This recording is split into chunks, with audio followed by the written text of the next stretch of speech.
कई बार जब लोग जीवन में काम करना शुरू करते हैं तब उन्हें बहुत ज़्यादा दर्द होता है, तकलीफ होती है, उन्हें बहुत ज़्यादा मेहनत करनी पड़ती है और ये बात उनसे बर्दाश्त नहीं हो पाती।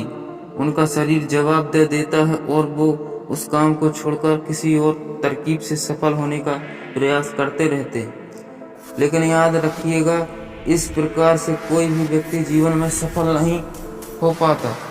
याद रखना कि सफलता का मार्ग मेहनत, दर्द और तकलीफ से होकर गुजरेगा और यह आपको सहना ही पड़ेगा। तो इसके लिए आप हमेशा तैयार रहिए।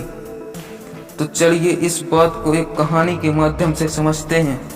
एक बार एक मूर्तिकार अपनी छेनी और हथौड़ी से एक पत्थर को भगवान की मूर्ति का आकार देने का प्रयास कर रहा था। जैसे ही वह छेनी पर अपना हथौड़ा चलाता, वह पत्थर चिल्लाने लगता और कहने लगता कि ये क्या कर रहे हो, मुझे इतना मार क्यों रहे हो, मुझे बहुत दुख हो रहा है, तकलीफ हो रही है, पीड़ा हो रही, मुझे अपने हाल पर छोड़ दो और यहाँ से चले जाओ।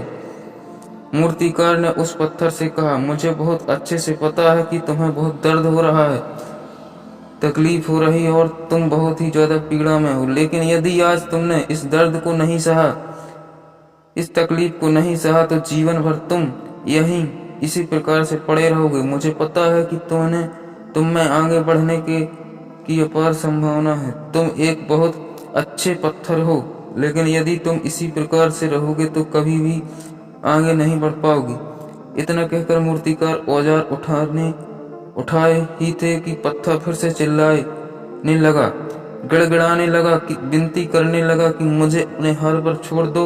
मुझे पता है कि जीवन के लिए कौन सी चीज सही है और कौन सी चीज गलत है। मुझे बहुत ज्यादा दर्द हो रहा है, अब मैं इस तकलीफ को बहुत ज्यादा नहीं सह सकता।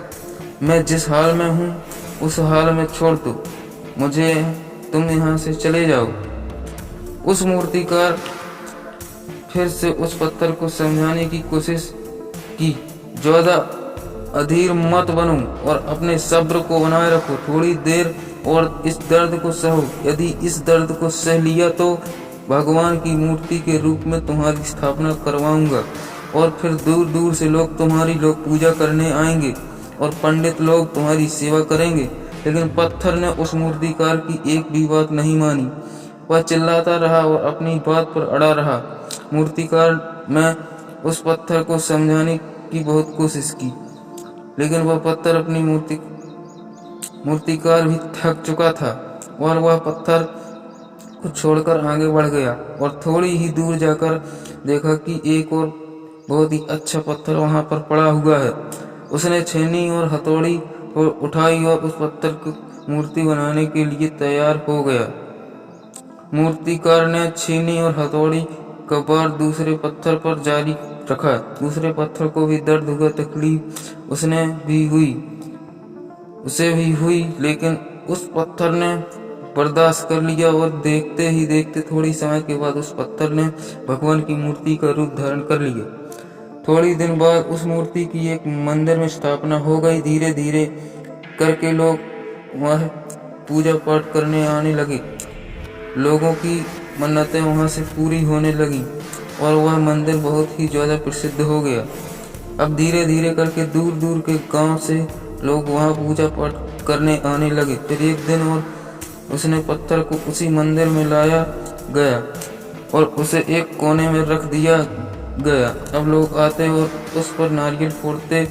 एक कोई और पत्थर नहीं बल्कि वही पत्थर था जिसने दर्द को नहीं सहा। अब वो पत्थर मन ही मन बहुत ज्यादा पछता रहा था, दुखी हो रहा था और अपने आप से कह रहा था कि काश मैंने उस दर्द को, उस तकलीफ को सह लिया होता तो आज लोग मेरी भी पूजा करते। इसलिए आप भी अपने जीवन में हमेशा याद रखिएगा कि जब भी आप अपने करियर की शुरुआत में किसी काम को ही कर रहे हो, पढ़ाई कर रहे हो या कोई भी काम कर रहे हो और उसमें आपको दर्द हो रहा है, तकलीफ हो रही है, ज्यादा मेहनत करना पड़ रहा है, तो आप रुकिएगा मत, किसी और रास्ते की शुरुआत मत करो, क्योंकि कोई और रास्ता आपको सफलता नहीं दे सकता। आपको उस दर्द को, उस तकलीफ को सहना ही होगा और उस दर्द को, उस तकलीफ को सहकर आप ज़्यादा मजबूत बनेंगे और अभी आप अपने जीवन में आगे बढ़ पाएंगे। और जीवन में हमेशा याद रखना कि आपको पहले पत्थर की तरह नहीं बल्कि दूसरे पत्थर की तरह बनना है। यदि ये कहानी आपको पसंद आई हो तो, इससे कोई सीख मिली हो तो अपने दोस्तों और अन्य लोगों के साथ शेयर करें।